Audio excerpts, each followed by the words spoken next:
stop, tu roules sur le boulevard BD. Cet album est fait pour toi. Les Schtroumpfs et le village des filles, tome 6, l'île vagabonde. Bouton d'or, Menthe et Tempête ont quitté le village des filles pour remplacer le bâton de la grande Schtroumpfette qui s'est brisé. Celle-ci a été blessée et seul ce bâton peut lui permettre de guérir. C'est juste qu'il faut en resculpter un et le tremper dans l'eau de la source du pays des pierres schtroumpfantes. C'est pour cela qu'elles sont parties sur le dos d'araignées. Sortis saines et schtroumpfs du labyrinthe, les voici dans le village des pêcheurs avec leur nouvel ami Bernardo. N'ayant pas le moyen de se payer un embarquement pour poursuivre leur périple, les voyageurs décident de monter clandestinement sur un navire.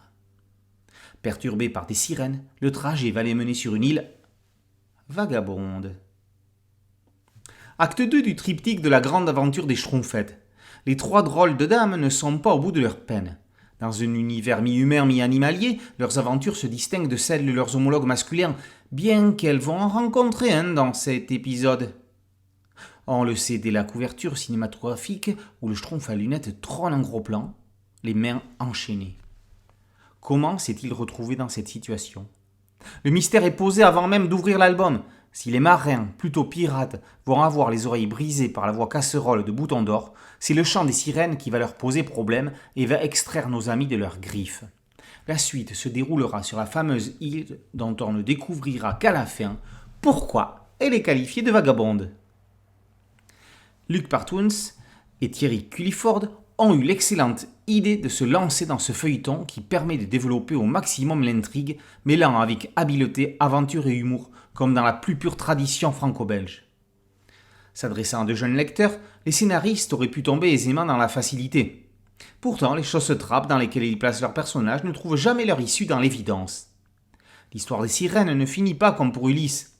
La séquence de la reine a aussi une conclusion imprévue. Les tintinophiles avertis décèleront dans l'album 2 clins d'œil fortuits ou non à Tintin. Les Schtroumpfs montent à bord d'un bateau, en s'agrippant à la chaîne de l'encre comme l'a fait le héros de Hergé dans le Temple du Soleil. Le prophète annonçant l'apocalypse à la folie de Philippus dans l'Étoile mystérieuse.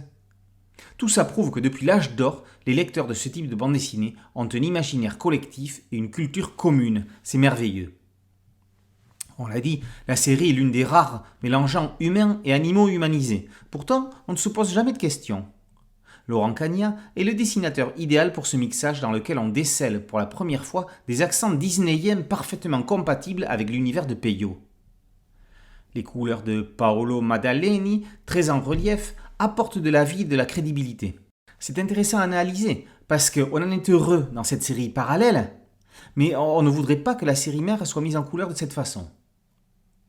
Dans quelques mois, on retrouvera Bouton d'or et ses compagnes de voyage dans le pays des pierres schtroumpfantes, et l'on ne serait pas contre le fait que le périple se rallonge.